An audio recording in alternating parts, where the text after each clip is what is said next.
بسم اللہ الرحمن الرحیم۔ حضرت اویس کرنی کون تھے؟ انہیں اللہ تبارک و تعالیٰ نے اتنا اعلیٰ مقام کیسے عطا کیا؟ حضور اکرم صلی اللہ علیہ وآلہ وسلم نے حضرت اویس کرنی کو کیا پیغام بھیجا تھا اور اپنی امت کے لیے دعا کرنے کو کیوں کہا تھا؟ ایک ایمان افروز واقعہ ہے۔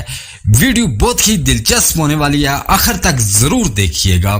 آگے بڑھنے سے پہلے ویڈیو کو یہیں پر لائک کر دیں اور چینل کو سبسکرائب کر دیں۔ ناظرین اکرام، حضرت اویس کرنی رحمۃ اللہ علیہ کو یہ مقام کیسے ملا؟ حضرت اویس کرنی ایک عظیم بزرگ گزرے ہیں۔ انہوں نے نبی اکرم صلی اللہ علیہ وآلہ وسلم کا زمانہ پایا۔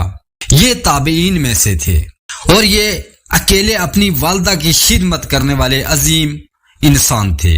ایک موقع پر حضرت اویس کرنی نے اپنی والدہ سے اجازت طلب کی کہ میں نبی اکرم صلی اللہ علیہ وآلہ وسلم کا دیدار کرنا چاہتا ہوں، مجھے اجازت دیجیے۔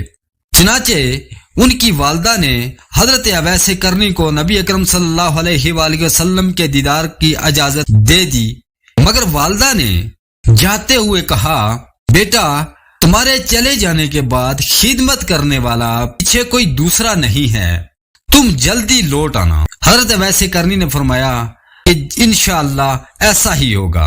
انہوں نے مدینہ کا رخت سفر باندھ لیا اور مدینہ کی طرف سفر شروع کر لیا۔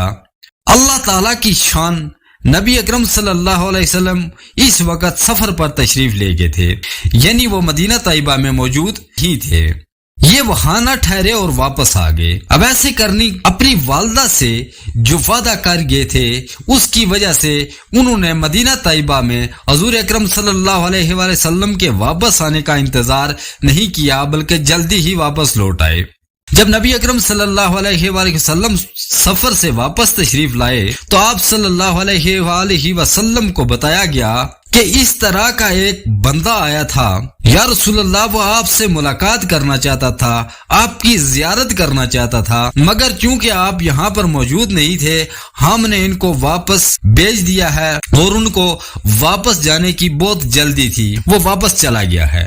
نبی اکرم صلی اللہ علیہ وآلہ وسلم اس بات کو سن کر بہت خوش ہوئے۔ چنانچہ کتابوں میں لکھا ہے نبی اکرم صلی اللہ علیہ وسلم نے اپنا ایک جبہ حضرت عمر رضی اللہ تعالی عنہ اور حضرت علی رضی اللہ تعالی عنہ کے حوالے فرمایا اور کہا کہ اس بندے کا نام اویس کرنی ہے، قرن قبیلے کا ہے، میرے اس جبے کو لے جانا، جب وہ پہنے گا تو اسے کہنا کہ میری امت کی بخشش کی دعا کر دیجئے گا۔ یہ ہے ماں کی خدمت کا اجر کہ اللہ کے پیارے حبیب صلی اللہ علیہ وآلہ وسلم بھی ہدیہ بھیج رہے ہیں اپنے جبے کا، اور ساتھ فرمائش کرتے ہیں کہ ویسے کرنی سے کہیے گا کہ آپ میری امت کی بخشش کی دعا فرما دیجئے گا۔ سبحان اللہ، بہت شکریہ۔